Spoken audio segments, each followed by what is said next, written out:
Namaste everyone. Namaste Shilpa ji. Namaste Vijay ji. So Namaste.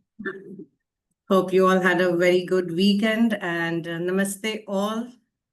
Welcome to the webinar today, which will be hosted by me. My name is Pragya Vats, Director of Registrations at HUA.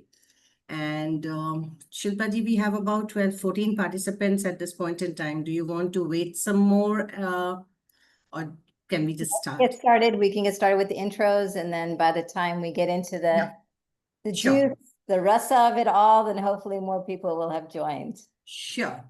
So welcome everyone. The webinar today is about yoga of relationship, building conscious relationships through yogic insights. So thank you for joining us today for a transformative conversation on how inner reflection and insight can become powerful vehicles for building conscious relationships. In this webinar, HUA faculty Shilpa Graal and Ajay Vishwanath will reimagine human connections through the lens of yogic wisdom. And I will quickly introduce both of you, won't take more time. So Shilpa Graal is an internationally published author. She's a pranic healer, decolonial academic, and a radio host. She has previously taught 2 courses at HUA, the Yoga of Motherhood and Mother Womb, and Engaging the Divine Feminine.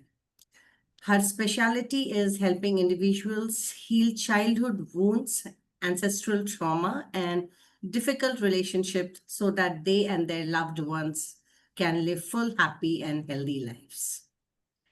And I'm just adding my 2 cents here. The courses that she taught were received very, very beautifully by all the students.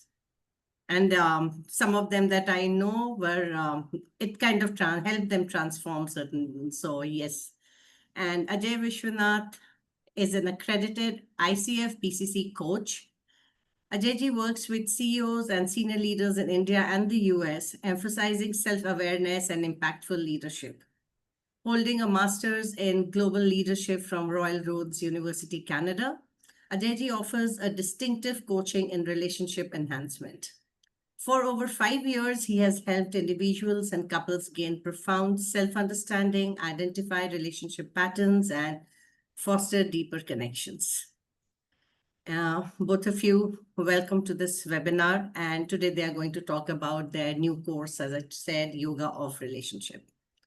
So before we begin, I would like to set the context for this webinar so that, it helps the participants understand. So if you could just help me understand a few questions, it will also help the participants. So my first question to you, both of you, would be, so you help individuals who are struggling in their primary relationships with issues such as disconnection, misunderstandings, recurring arguments, and those sorts of things. And you also work with couples to better understand what a healthy relationship dynamic is. So what is your understanding of relationship through a yogic lens? And if we understand correctly, the primary relationship that you would be talking here would be a romantic relationship. Yeah? That's Yes. correct. That's correct.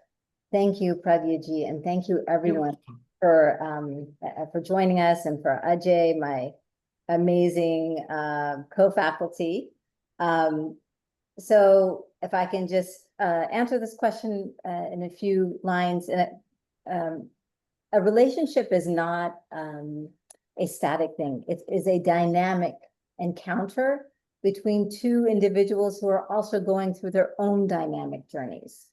So when you struggle in relationship, it doesn't necessarily mean that the relationship is bad or that person is bad. Most often, the people in relationships are trying their best. They're good people trying their best, but there's still a sense of anger or resentment or dissatisfaction or bitterness. And so, of course, there are relationships that are abusive, and this class is not for that. This class is for people who are wanting to understand what it means to be a partner, and to be in partnership. And when we understand this, there's a great possibility for the rejuvenation and revitalization of a relationship. What we don't often realize is that we're not just two individuals coming together every day trying to figure out who's doing the dishes, who's taking the dog out, who's taking care of the in-laws, who's changing the diapers. We are actually two lineages, entire lineages coming together.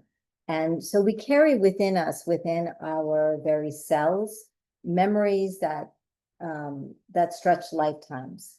And there's so much that we carry within us, not just our own pressures and expectations, but that of our families and that of our ancestors. And we'll touch upon this in class, but current work in epigenetics shows how that happens, how patterns within a family. So it's not just genes or physical traits that are passed down, but there can be emotional patterns that are passed down. There can be things like financial struggle that are passed down. There can be depression, anxiety, all of these things can be passed down. And so we have to kind of take a look at that. So when we meet our beloved already, we're bringing this to the table and we're not aware of 95% of it. We're just kind of, we meet, we fall in love, and we go through this honeymoon stage. And the cosmic trick of it is that in this stage, these things are latent, so we don't see them. But through life's challenges, through difficult times, through the unfolding of time and the unfolding of our relationship, these things become more and more apparent. And suddenly we wake up one day and we're like, who is this person? They're not the person I fell in love with. What's going on? And you realize that actually that waking up is a call to transformation. And that's very powerful. So bringing a yogic lens, first of all, means understanding who we are and what we carry inside ourselves, which is oftentimes the voices of our families, our parents, our next door neighbors, our ancestors, whoever, our teachers. And it means developing the skills to sift through it all and to kind of go to a place of centeredness, like this core of who I am. What is my voice? Who am I? And then from that place of centeredness, reaching out to one's partner. And finally, it's a conscious, dynamic, heart-centered approach to relationship. And it's very powerful. Ajay? Thank you so much. Yes, I mean, it's we never think about, that's something that you said about we carry ourselves, carry within ourselves an entire lineage. We don't think beyond, our parents' generation. So yes, this is an interesting take. And I also would like to know, since both of you work with individual clients. Ajay, can we, I'm sorry to interrupt. Can Ajay just respond to that question first, if you don't mind? Okay, sure, I don't want to be answering all that since he's like my faculty. No, Shilpa, let her go to the second question. Probably what I want to offer will come by. So. Okay. Yeah. Yeah. So yeah, I just wanted to know, since both of you work with clients, you have individual clients. So what exactly would you say that they gain from your counseling, they interacting with you? So what is the kind of an outcome? What can the students expect in this? Kind of, if you want to Ajay, you first this time. You go first. Yeah. So Pragyaji, what happens is, many times when people come, they look at the problem as if it's outside, right?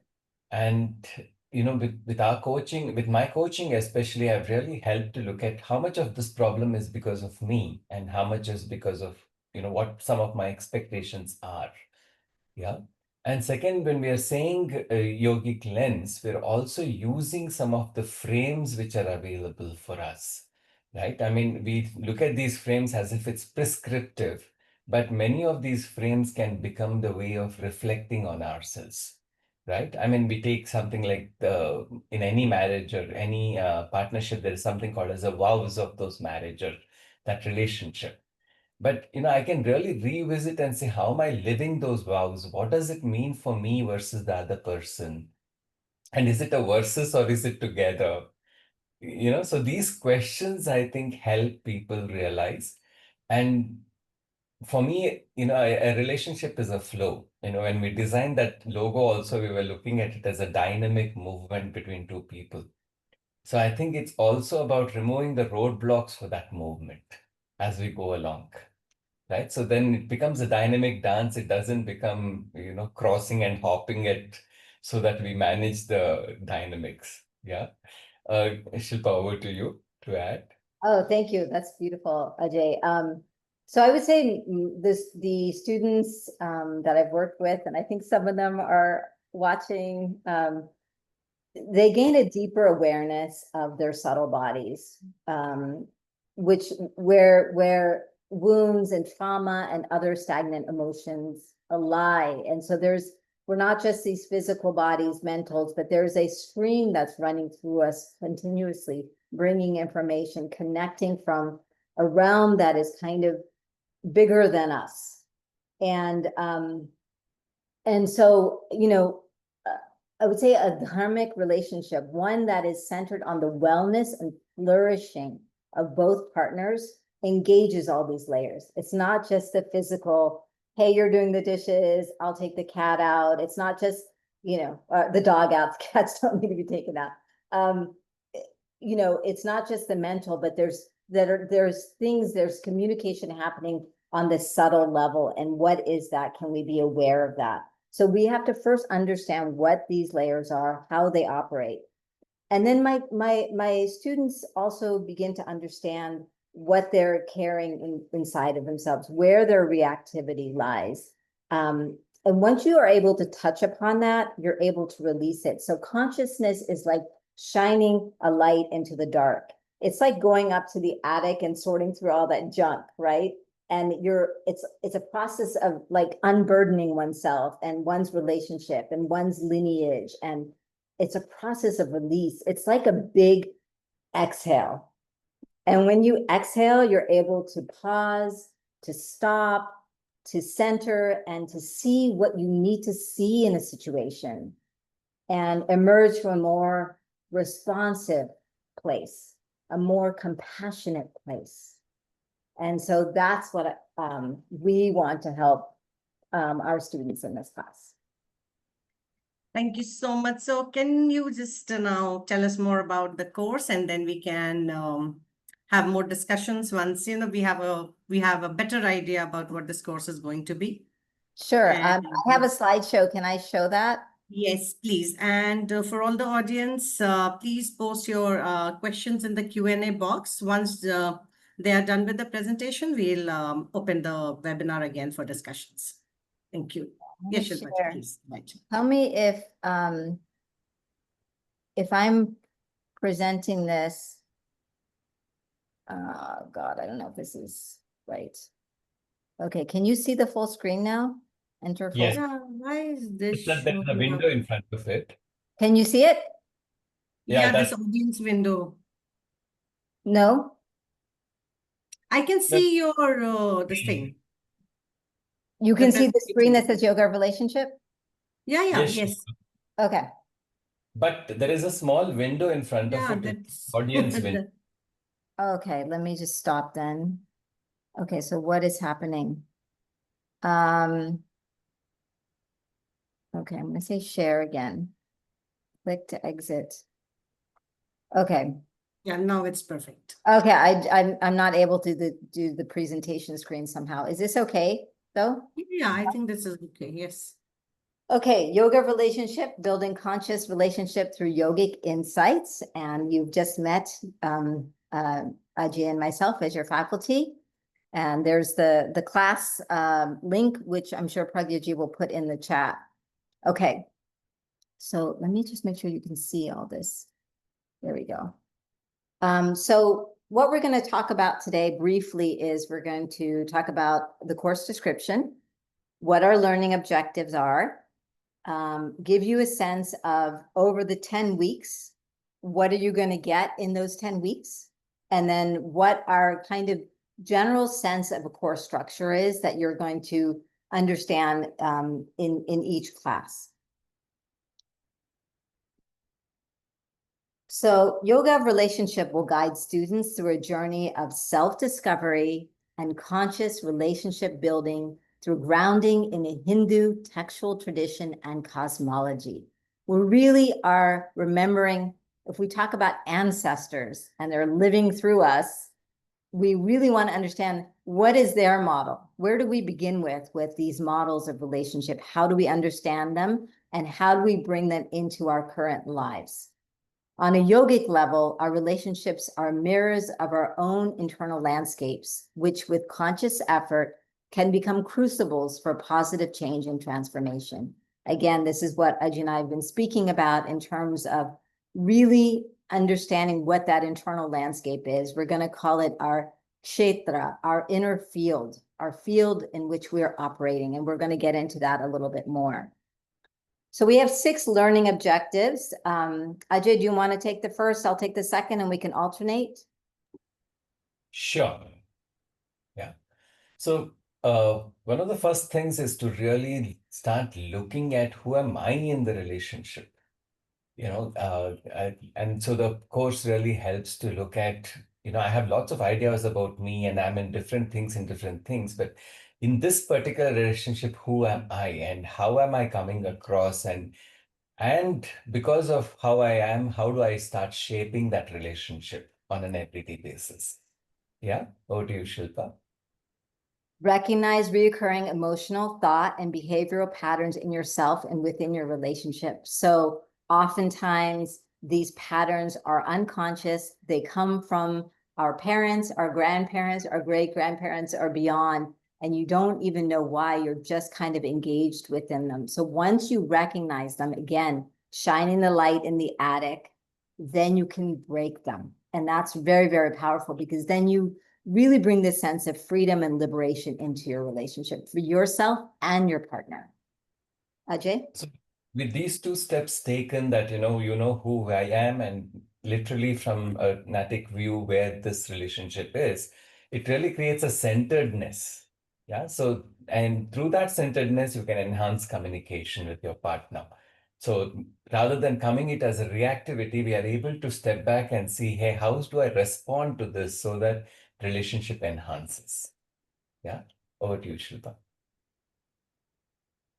Enrich the journey of togetherness with a deep commitment to Dharmic ideals. So one of the things we're going to be looking at are conceptions within the Hindu tradition of what is a Dharmic relationship, and within our literature, but also within our yogic tradition. So we're going to be doing both. Ajay? Yeah. And when we look at a relationship, it is between 2 people. So naturally, there is a sense of balance. And we're calling this the balance between the divine masculine and the divine feminine. Right? And so these are not gender roles, but really the enhancing the presence which we bring into the relationship. So investigating that sacred balance of how this relationship is maintained, how we can enhance that, and how we can do it more consciously. Yeah, over to you, Shilpa. And lastly, collaborate with your partner to create more wholeness, resilience, harmony, and love. So once all these steps are taken, once there's a consciousness, once we understand what it is, like how the divine masculine and feminine are playing within us, what is a dharmic relationship, this will, over the course of the 10 weeks, naturally lead to more collaboration, more compassion, more love. Okay. So weeks 1, 2, 2, and 3, 1 through 3 is really going to focus on me. And we say, the question is, what is my kshetra, field? What is the field in which I'm operating in? So we start with us. Ajay, would you like to talk about the pie chart there? Yeah, so we use frameworks which really help us to look at, this, what is my kshetra? What levels of consciousness am I operating from the, or in those layers of consciousness, and really look at a framework of, am I static versus dynamic? And in this, am I more masculine, more feminine? And how does this really balance my relationship? So it becomes a real reflection of me, and taking a stock of that. Over to you, Shilpa. Okay. So weeks 4 to 6 is going to be about them, meaning, and our question is, what is the Kurukshetra, meaning the battlefield? Because oftentimes there's a battlefield between us and them. And so once we start with what is my kshetra, what is my field in which I operate in, understanding the layers of that, then we start to understand what is the Kurukshetra, where is it, where these places where there's tension or there's conflict or there's fighting or there's resentment. And we begin to understand how these fields start to overlap. Ajay? Yeah. So in this space, we are using Navarasas and body as a tool rather than just the mind conjuring up, just working with the mind and what are my thoughts, but really asking ourselves about the body. So there is Navarasas or the different emotions we feel in the body, how they're placed in the body, and what does this mean in this relationship. So which really helps us to move away from reactivity and to become more responsive. Yeah. Over to you, Shilpa. And then finally, weeks 7 to 10 are us. And the question is, what is our Dharma Kshetra? What is our field of Dharma? What is our divine field of togetherness?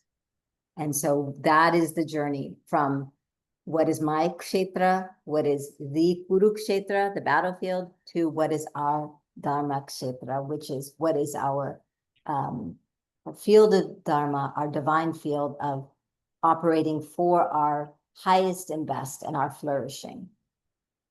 Yeah. Okay. So in these spaces, we start looking at what can help us take steps, which can. So when we say yogic secrets, we really mean what are we committing to so that we can start creating this lasting union. When we say Daivik Asurik, we also mean, are we taking this to help us grow better, feel better, or are we taking it into a space where it is constrictive, which is Asurik? So how do we really create that model of togetherness and finally see how we can be each other's portal of transformation? Yeah, so that the two of us are much better than the just individuals. So how do we bring that out? So you see that we are taking first saying where are we, which is a kshetra. Second, looking at how this whole thing is playing out as a kurukshetra or the play between both of us. And then we look at dharma kshetras. How do we play together so that we and our world can become better? Yeah, over to you, Shilpa. Okay, great. So each week, kind of where we are when Ajay and I were creating this class, we were thinking about how do we present this material to you? And we're always going to ground it in theory, in kind of when we say, for example, yogic secrets, there's a writing by a yogi that has written about what does it mean to have a lasting union. So we want to ground it in what has been written, what is there, how do we understand these models that are there for us, layers of consciousness. And that's the foundation, the theoretical foundation. Then we move to embodied experience. So know how these models are resonating within us. Start to kind of understand the field, not just here, we present it to you, but now here as embodied experience. Ajay, you want to talk the last two? And once I know this embodied experience, there will be resonances, dissonances because of the way I am. So that's the know thyself.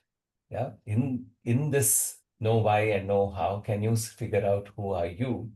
Which helps us to really look at how can we know each other. So, and a program like this, I've always found that, the cohort becomes very, very important because many times I feel that what I'm going through, I really realize the pain points and the pleasure points in somebody else's sharing. Yeah. So this course will bring a lot of you into the picture, and we really hope that all of us can bring our authentic selves because in this sharing is where the real learning also happens. Yeah. And that's why we have built all this together. Over to you, Shilpa. Great. And lastly, and I know Pragyaji is going to put this information up, but I wanted to end with it. So the class starts next week on Wednesday, US time, Wednesday evenings, US time, and Thursday mornings, India time. So I hope you can join us. It's going to be an incredible experience. I already know some former students are taking this class, so really looking forward to having you back, and really looking forward to welcoming new students. So that is our presentation, and ready to do some, I mean, if you have any comments, Pragyaji, otherwise we can go into Q&A.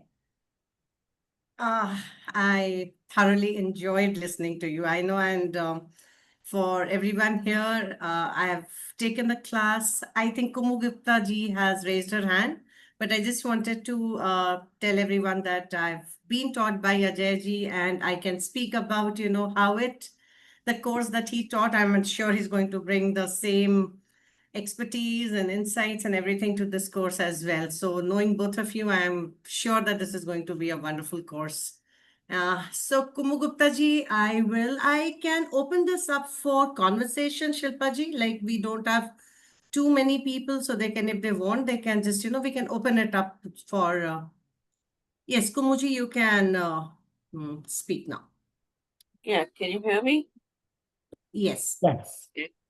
So I just had a question that the traditional Indian marriage, isn't that a dharmic relationship? And then where would you put the where would you put the yogic piece to that? So traditional Hindu marriage is a dharmic relationship, yes, but there are certain gender roles that we need to look at and reconsider. So we will look at that and we will reconsider what was asked of the wife and the husband traditionally, and what is makes sense now, because our tradition is one in which, of course, there's an eternal part of it, the Upanishads, the teachings of how do we self-realize. But our teachings also recognize there's a temporal aspect to our tradition. And that includes laws, that includes a need to reinterpret our tradition in every age. And so we can take some of these things and say, okay, there is a need now to kind of reinterpret, because to create a relationship that is dharmic in this age. What does that mean? And in terms of yoga, it's about accessing this idea of relationship from a more subtle plane as well, not just it pulls the idea of dharmic relationship into all the planes of consciousness. So that's what I would say. Ajay, do you have anything to add? Just say that in a lot of way, when we use this word dharmic, it is almost seen as prescriptive and as if it's aspirational. And that yoga really brings, one of the best statements of yoga I like is yoga uchyate. That is, yoga tells you what's the next step. You're only getting ready for the next step, right? So yoga becomes a path of that, right? While the dharmic becomes the intent, the final, the outcome. But yoga is my way of really stepping into it every day and saying that, okay, this is my next step. This is my next step. This is what I know. This is where I am. This is my reality of my relationship. Yeah, that's how we bring these two together. Hope that helps. Thank you so much. And we have another question, no name, but the question is something that will benefit many people thinking of registering. Is this a course that needs to be attended by both husband and wife? Is it beneficial that way? Well, so my response to that would be that, we've designed it so that anyone that, even if you're not in a relationship currently, you can attend, because a lot of it is about understanding who you are. in a relationship, whether you're in one or not. So yes, ideally it would be great if both partners say like, hey, let's jump in together, let's do this together. But with the realities of life and some people being more willing and some not, I think that we wanted to open it up to whoever. And the thing is, and I just wanted to add one last thing before I turn it over to Ajay, is that a relationship is like a system. And so even if the other partner is not necessarily doing work, in you doing the work, the system is compelled to change because it's like working now like this. It's kind of it's got its stickinesses and it's got its problems, but it's working in a certain way. And if this person starts to change up that rhythm, change the way, this part, it's gonna like start to be like, okay, wait, what's happening? And so it's very powerful in that way. Ajay? Yeah, I think Shilpa has covered it. The only thing I would like to add is that it would be great if both partners are there. But believe me, even if one person is attending, the other person is already there. Because we are talking about the relationship and then how do you hold the other person? I think that the question really becomes not about how are we physically when we are together, but the question really becomes how do I hold the other person in my being? Yeah, and that way it really enhances the way we look at it. And as Shilpa said, I've always found that even if the person whom I'm working with is just the one person, the other person really gets the benefit as well because our relationship, our ways of being are so together, right? So the system really works with. So we would be very happy to have you both, but whoever is joining also, I think, brings a lot of value to this.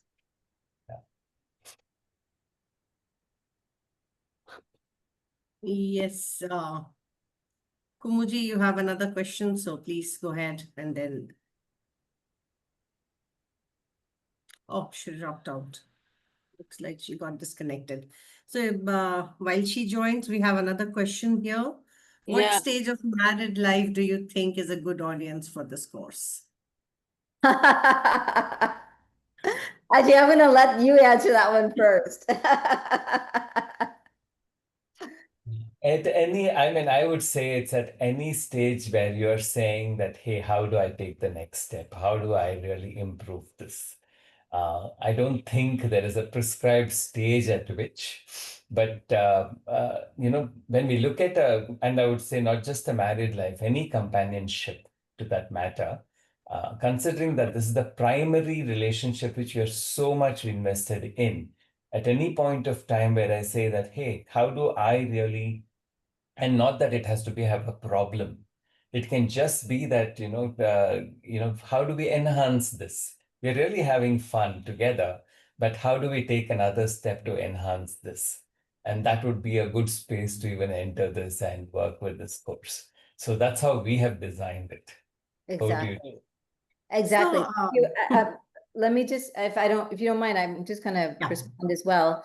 Another thing Ajay and I spoke about was, what does it mean to have, in other traditions, there's counseling when you think about getting married or something. Not that we're talking to just married couples, we're talking to anyone in relationship or wanting to be in relationship.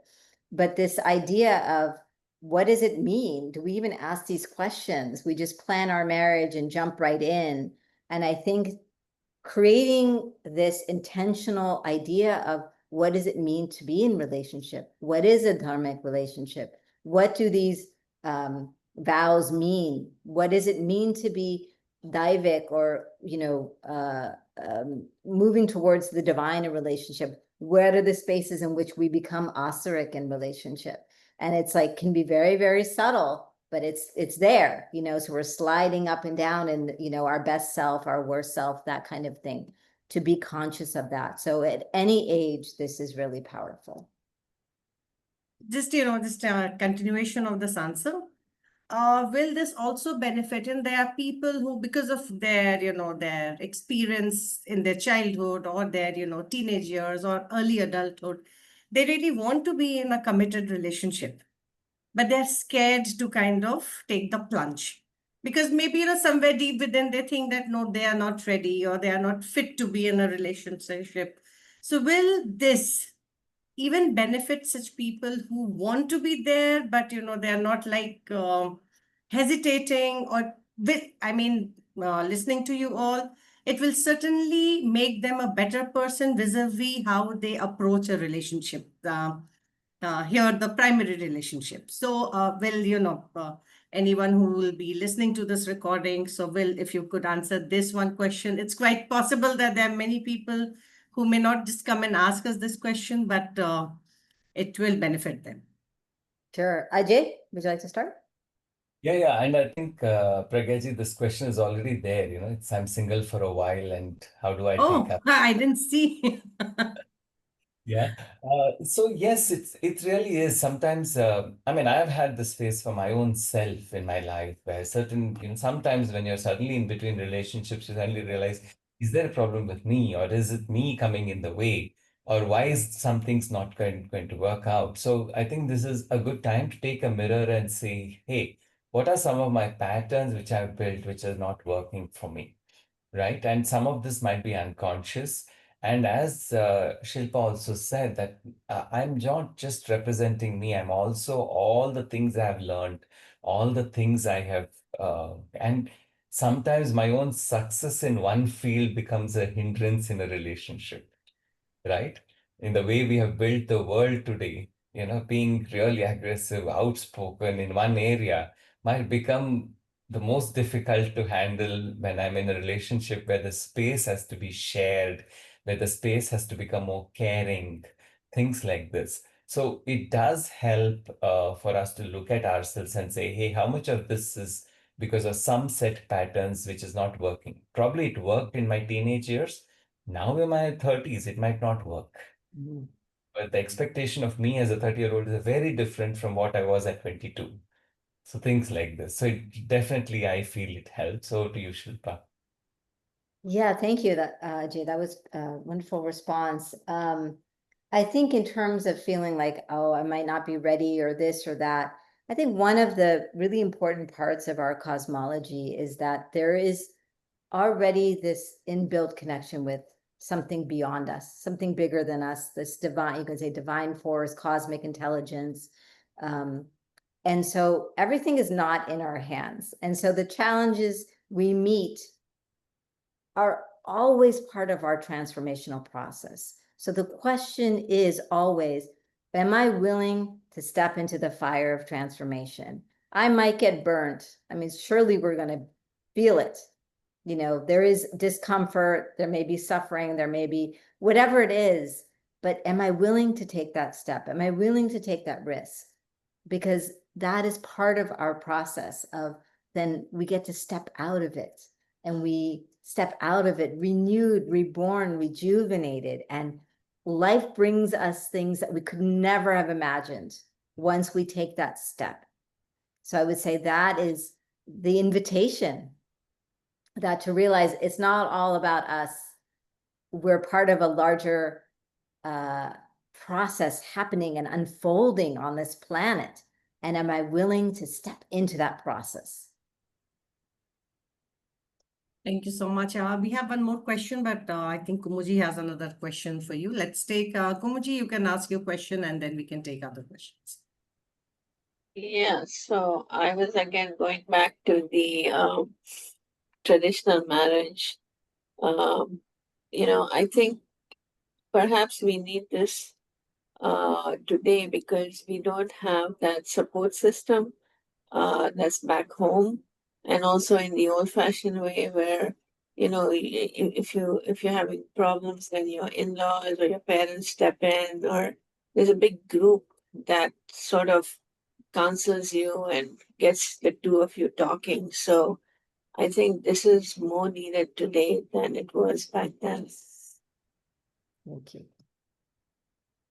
Yes, I agree. I agree that we are having to rethink things in this modern age when there's so much focus on the nuclear family rather than extended family. And so sometimes in that way, the partner then has to become everything for you. And that's a lot of pressure. So how do we then balance what it is that we can give and receive within relationship? Ajay? Nothing more to add. Srivatsaji has his hands up. Please go ahead and ask a question. Yeah. Good evening, Shilpa Ajay. Thanks for the context. Can you hear me? Yes. Yes. Okay. So this is a little bit question in terms of expectation from the course. So let me ask my question. So what I have, in my own personal experience and what I see in friends, family is there's a lot of intellectualization around this entire thing, around each one being right from their perspective, built on their convictions, their core values. Each of them have, both the partners have grown up in a different kind of a setup, the parents' upbringing and all of it, right? So there's so much of intellectualization. Each one feels they are right from their own perspective, and sometimes it is true.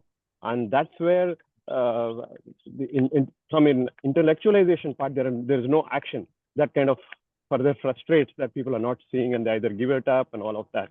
So my question is, I understand this course is more about building that awareness around this, but how much is this action aspect associated in this course, or is it more about understanding oneself? Just wanted to see, because I do see this is a topic that comes under a lot of intellectualization and less of action, at least what I've seen in my own personal experiences as well as other friends. So just wanted to know what your insights are. Thank you. You want to start, Ajay? Go ahead.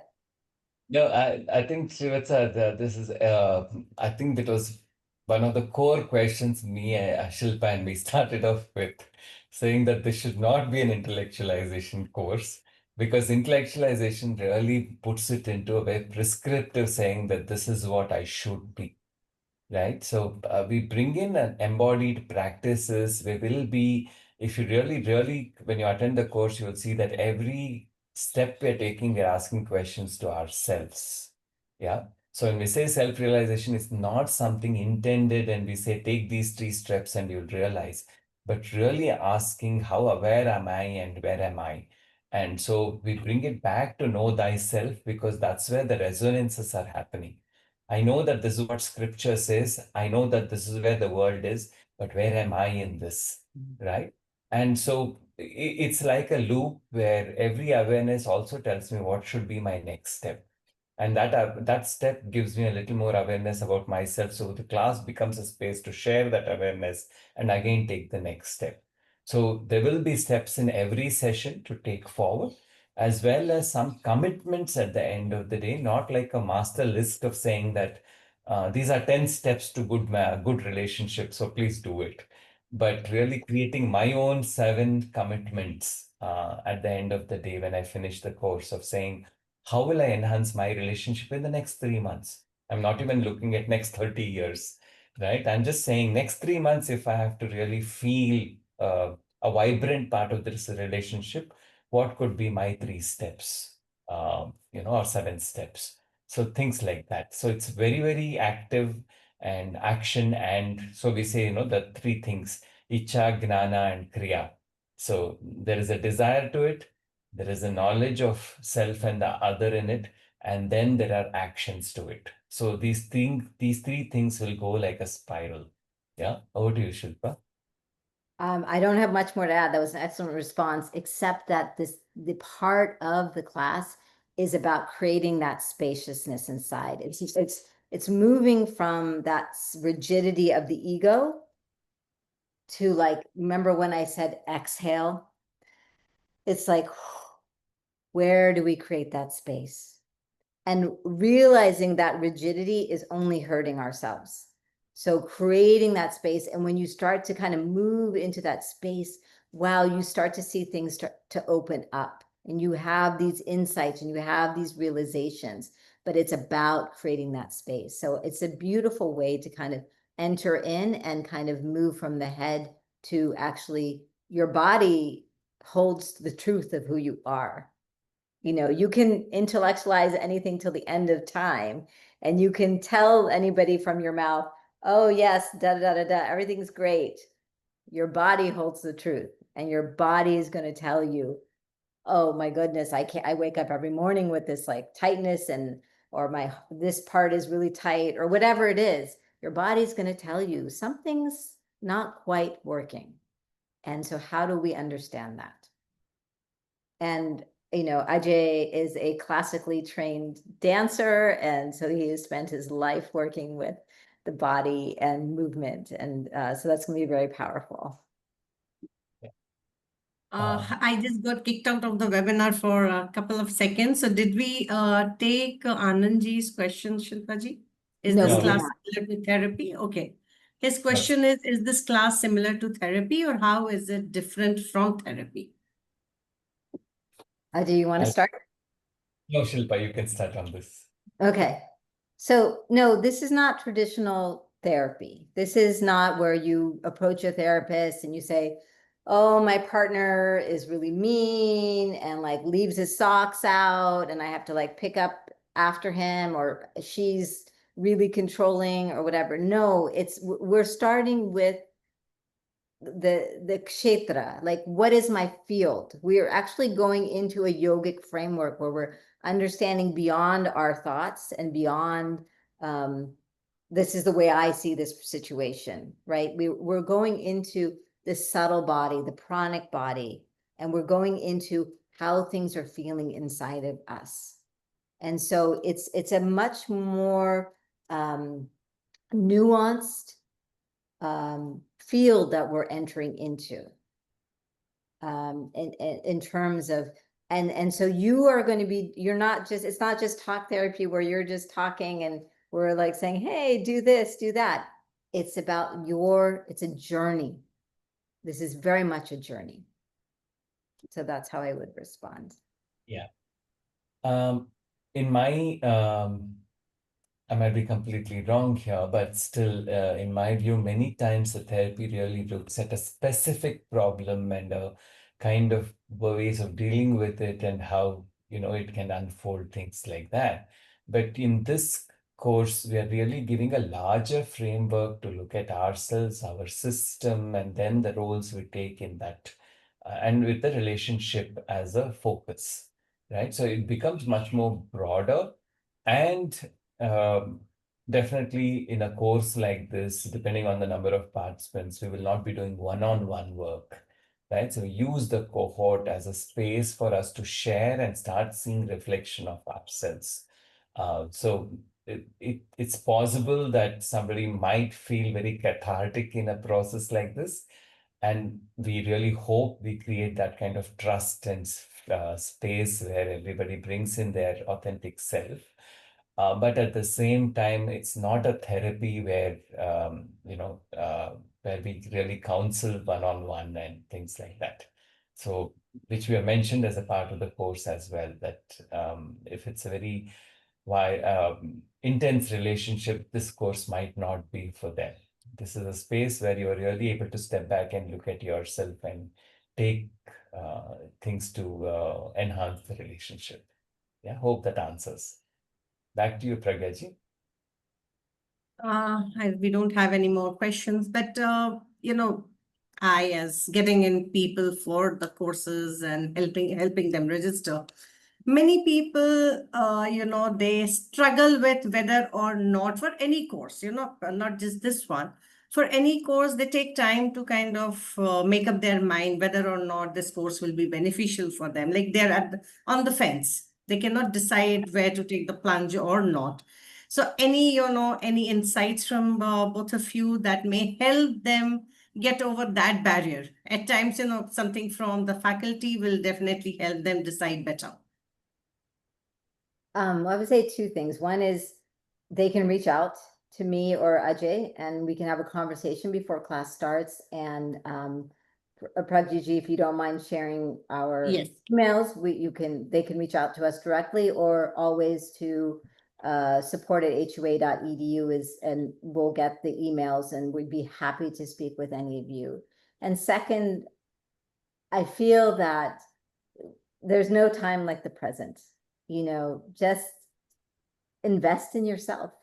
Investing in yourself is investing in all of your relationships, because though we are focused on the primary relationship, the skills that we are teaching you in this class, the what we're bringing to the table is something you can take to any of your relationships with your children, your parents, your colleagues, your friends. You will see yourself becoming more alive to that interaction in all of your relationships. So it's very powerful, and Ajay and I have been very intentional about creating each week what's going to be happening, the whole journey that's going to be unfolding. It's going to be very powerful. So I would say just join and be part of it, and be part of the journey. We'd love to have you. Ajay? No, I would just like to say one line in this, that if a course intrigues me saying that, hey, is this for me? I think that itself is a first step to say things. Yeah, it feels like it's for me, right? Otherwise, we don't even pay so much attention to so many things. So if that question is already arisen, or I think you should take a step in, and definitely we both. Shilpa and me are there in case you want to reach out, have a word, which might help you to not really sit on the fence, but take that step in. Yeah. And so, Pragaj, And is yes, one question open. yes, that's what I was about to read those open questions here. We've got two more. Just one. It's just one, yes. So do you want me to read this question? Yeah, Sure. I think Okay. Uh, The beauty of the Dharmic tradition is that it almost obliges us to reinterpret Smriti as opposed to Shruti to correspond to the times we live in. And I'm 100% in agreement with your statement that we need to rethink certain aspects of our relationships, among which is certainly the traditional gender roles. However, when doing this reinterpretation, how do we guard against our potential internalized colonization, Eurocentrism, and Euro normalism so that we can avoid defaulting to the West's idea about these redefined aspects of relationships?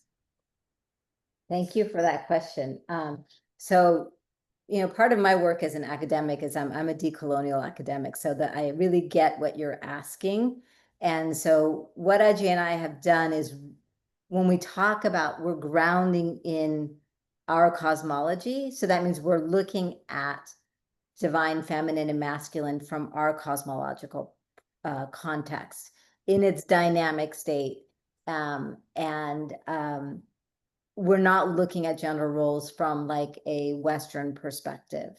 And so it's really, that's why we've really grounded the theory, grounded the frameworks within our own tradition, so that we can make sure not to kind of default to Western ideas of what we see here in the West in terms of gender equality. It's not about gender equality. That's not what we're going for. We're going for, what is the play, what is the dynamism of the divine masculine and the divine feminine within our relationship, and that each partner holds both as well, feminine and masculine. And so what is that play? How does that work as in our daily life, in our weekly life, in our, as we are growing together? And so that's what I would say is kind of our grounding in that tradition. Ajay? Yeah, no, I would just like to bring focus on the two words we are really looking at. Through this course, we're not really interpreting anything where there are discussions or debates of saying, how do we see this and what's the right way to see this, etc. I think that's very important to notice, because today courses have become about coming to the course and looking at it and what is the correct way to interpret. That itself is something very restrictive for me, right? So we're really not interpreting it through debates, etc. We are really saying that, how does this resonate to me? What is my concept of this when I relate to this? There might be names of Asurik, Dairik, all these are nice, but how do I feel enlivened on a day-to-day basis? Yeah, in a week, do I have 6 moments of enlivenment experience in this relationship? I think that's more real to me than an interpretation of something which is ideal. Maybe the ideal will say that you're supposed to have, more and more times, but that one time which I really feel enlivened might be worthwhile for this whole week for me, right? So we're really looking at what is your self-concept? How do you know what you are? And what is it that is in your control to take this relationship to the next level? Rather than a right, wrong, perfect interpretation. Yeah. So just wanted to bring that distinction.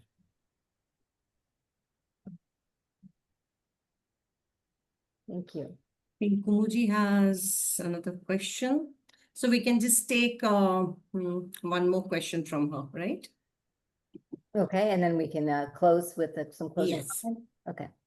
So yes, Kumuji, please ask your question. Yeah, so what kind of, I mean, do you use any knowledge from the Vedic times or from any of the Shastras to deal with this kind of relationships and dharmic relationships? Yes, we do. So it is grounded in Shastra, it's grounded in yogic tradition, and so we will be bringing that to the table.